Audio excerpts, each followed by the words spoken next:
ले पुरुषित तो ठिकर मदा म अहिले हाम्रो यो तौथलीको यो आलुको बारीमा छु र यो वर्ष तौथलीको आलु बारीमा नराम्रो एउटा प्रकोप आएको छ जसले गर्दाखेरि किसानहरूको आलु बाली नष्ट भएको छ र यसपाला आलुमा यो सबै यो डरुवा रोग आएको छ। तपाईँले यसपाला आलु लाउनु भएको छ?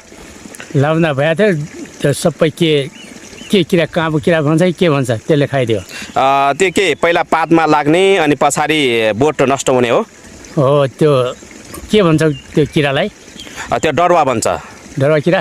डरुवा रोग भन्छ। पहिला पात खान्छ त्योभन्दा पछाडि बोट चाहिँ मरेर जान्छ। त्यो तपाईँको नि बारीमा त्यस्तै भएको हो? यस्तो एउटै छैन किरा।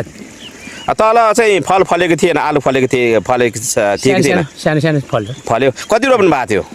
1 मुठी जति रोपेको थियो। यसलाई यसको रोगको उपचार गर्नुपर्छ भने कसैले सिकाएन? कसैले सिकाएको पनि छैन।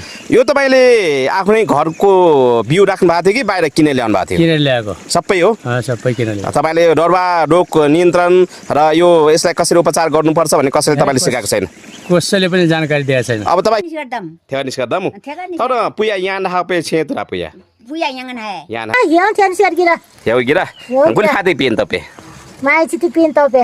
माइची दे पिन तपे Osar saun na giu. असा साउन गिउ खारा थापडी बैशाख लगाइदिनु त गिरा खारा Habi tu kira baisan hatu.